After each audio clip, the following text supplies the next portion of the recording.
स्वागत है दोस्तों। क्या वाकई श्रापित है कोहिनूर हीरा? यहाँ श्राप का अर्थ इतिहास की उस बात से है जिसमें कहा जाता है कि जिसके पास कोहिनूर है उसकी बर्बादी तय है। कोहिनूर के साथ ऐसी कई बातें जुड़ी है। लोग पूछते हैं कि कभी भारत की ख्याति में शामिल कोहिनूर हीरा ब्रिटेन कैसे चला गया? अगर चला गया तो उसे वापस क्यों नहीं लाया जा रहा है? भारत सरकार कोर्ट में कह चुकी है कि कोहिनूर हीरे को महाराजा रणजीत सिंह ने ईस्ट इंडिया कंपनी को तोहफे में दी थी, इसीलिए उपहार या गिफ्ट को कभी वापस नहीं लेते। इस हिसाब से कोहिनूर हीरा कभी लौटकर भारत नहीं आएगा। लेकिन सवाल है कि कोहिनूर भारत से ब्रिटेन पहुंचा तो इसका इतिहास क्या है और कौन कौन सी घटनाएं इसकी गवाह है। तो दोस्तों, आज के इस वीडियो में हम कोहिनूर हीरा के इतिहास के बारे में जानेंगे। ऐसे ही इंटरेस्टिंग वीडियोस पाते रहने के लिए चैनल को सब्सक्राइब कर लें। सबसे पहले उन किस्सों के बारे में जानते हैं जिनमें कहा जाता है कि कोहिनूर हीरा जहां भी गया वहां विनाश लीला रची गई। देखते ही देखते सब कुछ बर्बाद हो गया। कोहिनूर का अर्थ भले ही रोशनी का पर्वत हो, लेकिन इस बेशकीमती हीरे की वजह से कई राजाओं की सल्तनत तहस नहस हो गई। राजाओं के चमकते सितारे गर्दिश में चले गए। यह बात मान्यता के आधार पर कही जाती है और इसी आधार पर कोहिनूर को श्रापित भी बताया गया है। श्रापित होने की बात 13वीं सदी से चली आ रही है। कोहिनूर के बारे में ऐसी बात अलग अलग घटनाओं के आधार पर कही जाती है। हीरे की सफ़र की शुरुआत काकतीय वंश के साथ हुई थी, जहां से कोहिनूर तुगलक वंश के पास आ गया। उसके बाद यह हीरा मुगलों के हाथ लगा। इतिहास गवाह है कि जिसके पास भी यह हीरा पहुंचा, शुरू में उसका वर्चस्व खूब परवान चढ़ा, लेकिन बाद में उनका बुरी तरह अंत हो गया। शाहजहां ने कोहिनूर हीरे को अपने मयूर सिंहासन में जड़वाया था, लेकिन शाहजहां का क्या हुआ सबको पता है। शाहजहां को पहले तो पत्नी ने छोड़ा, फिर बेटे ने नज़र बंद कर सत्ता हथिया ली। इसके बाद भारत पर नादिर शाह का आक्रमण हुआ। 1739 में नादिर शाह ने इस हीरे को अपने कब्जे में ले लिया।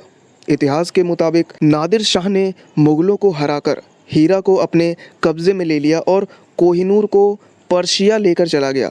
नादिर शाह से पहले इस हीरे का नाम कुछ और था, लेकिन नादिर शाह ने इसकी भव्यता और खूबसूरती को देखकर उसे कोहिनूर का नाम दिया। फारसी में इसे कुह-ए-नूर यानी रोशनी का पहाड़ कहते हैं। कोहिनूर ले जाने के कुछ साल बाद नादिर शाह की हत्या हो गई। नादिर शाह के बाद कोहिनूर हीरा अफ़गानिस्तान के सुल्तान अहमद शाह दुर्रानी के वंशज शाह शुजा दुर्रानी के पास आया, लेकिन यहाँ भी दुर्रानी की सत्ता जाती रही। शुजा दुर्रानी हीरा लेकर अफ़गानिस्तान से भागा और पंजाब पहुँचा। यहाँ उसने कोहिनूर को राजा रणजीत सिंह के हवाले कर दिया। कुछ दिन बाद रणजीत सिंह की भी मौत हो गई। इसके बाद यह हीरा रणजीत सिंह के बेटे दिलीप सिंह को विरासत में मिला। अंग्रेज़ों ने रणजीत सिंह के साम्राज्य पर हमला कर दिया और सिखों पर आक्रमण कर दिया। आक्रमण में सिखों को हराकर अंग्रेज़ों ने कोहिनूर को अपने कब्जे में ले लिया। आज यह हीरा इंग्लैंड में है।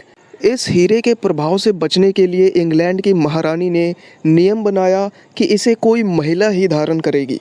माना जाता है कि इससे भी कोहिनूर हीरे की मनहूसियत ख़त्म नहीं हुई और दुनिया भर में फैली अंग्रेज़ों की हुकूमत ख़त्म हो गई।